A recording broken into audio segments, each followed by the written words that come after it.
Welcome to K-Catalog.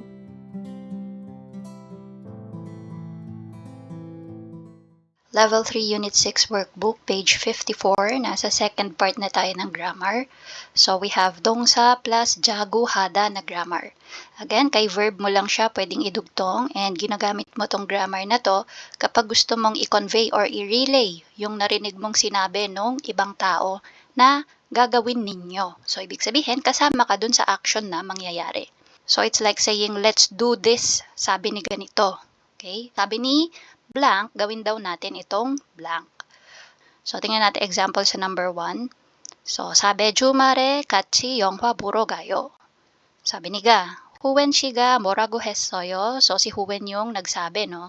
Tinatanong ngayon ni Ga, ano daw yung sabi ni Huwen?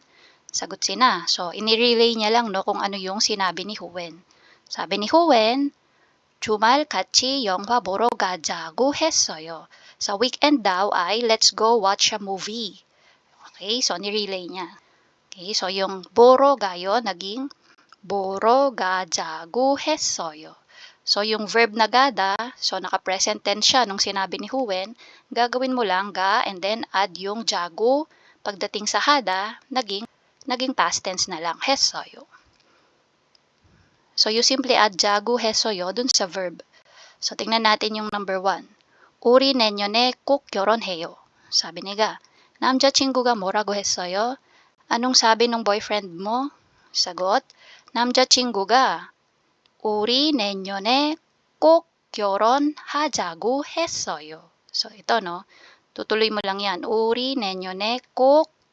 So 우리 내년에 꼭. Tapos pagdating sa 결혼해요, magiging 결혼하자고 했어요.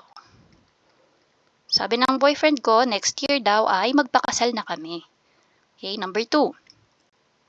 라민 씨가 고향에 돌아가니까 우리 같이 성별회를 해요. So, sabi niga, 선생님이 뭐라고 하셨어요? Ano daw yung sinabi ni teacher? Sabi ni teacher, 라민 씨가 고향에 돌아가니까 우리 같이 성별회를 하자고 하셨어요. So, yung dito, dahil si teacher yung nagsabi, naka-honorific form, no? Instead na 했어요, naging 하셨어요. Yan. So, ano ibig sabihin ng 성별회? Ito yung farewell party. Kasi sabi ni teacher, si Ramin daw ay babalik na sa kanyang hometown. Kaya, let's have a farewell party daw. Okay, so again, kung sino man yung speaker, so sina, kasama siya dun sa gagawa ng action na paggawa ng farewell party. And then, number 3, 슬기가 뭐라고 했어요? Anong sabi ni 슬기? 슬기가 눈이 많이 쌓이면 같이 논 사람을 tapos yung 만들어요. magiging 만들자고 했어요.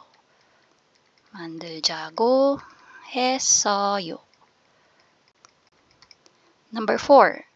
이링 씨가 뭐라고 했어요? Anong sabi ni 이링? 이링 씨가 한적하고 공기가 맑은 곳으로 이사를 갑시다. So, 갑시다 magiging yung gada yan, magiging gajago 했어요. Okay, balikan natin yung number 3. Ano ba yung sabi ni Silgi? Sabi ni Silgi, kapag marami na daw naipon na snow, so ibig sabihin kapag nagkaroon ng snowfall and naipon na yung snow, so gawa daw kami ng snowman.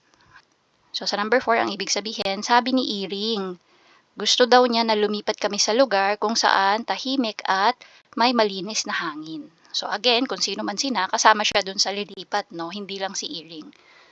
Now, for number 2 example, sabi ni Ga, Jason 씨가 아까 뭐라고 했어요? Kanina, anong sinabi ni Jason? Sabi ni Na, 날씨가 좋으니까 같이 산책하자고 했어요.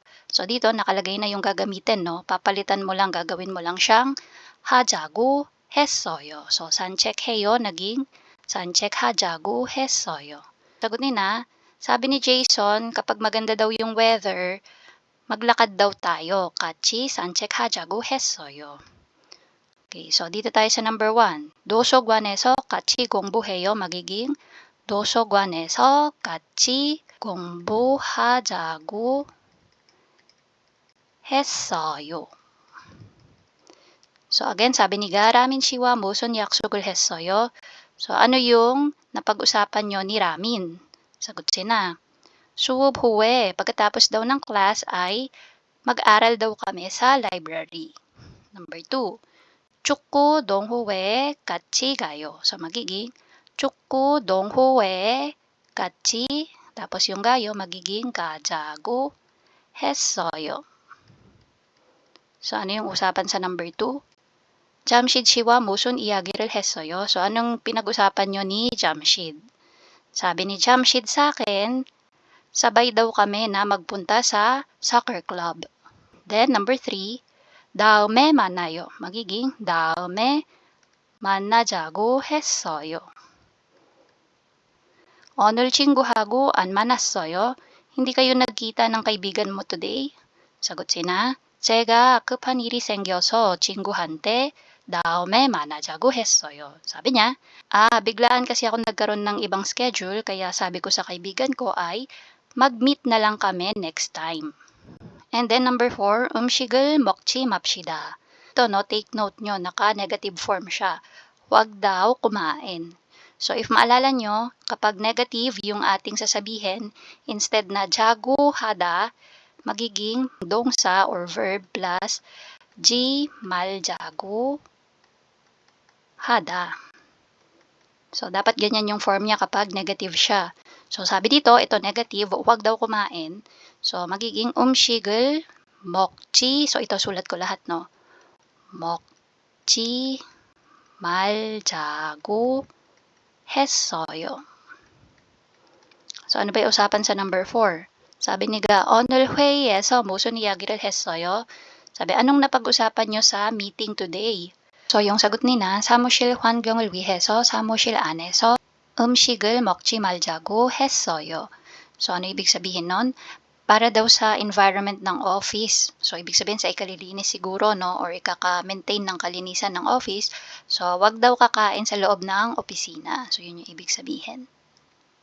So that's for jago hada na grammar. So again, ginagamit mo siya to relay a message. So pwedeng narinig mo o kaya kung ano yung sinabi mo sa ibang tao tapos i-relay mo lang din sa iba. So again, kay verb mo lang siya pwedeng idugtong. And take note na jago hada kasi kasama ka dun sa gagawa nung action. And that's it. If you find this video helpful, please hit the like, share, and subscribe button. So I still hope to see you in the upcoming videos, and again, thanks for watching.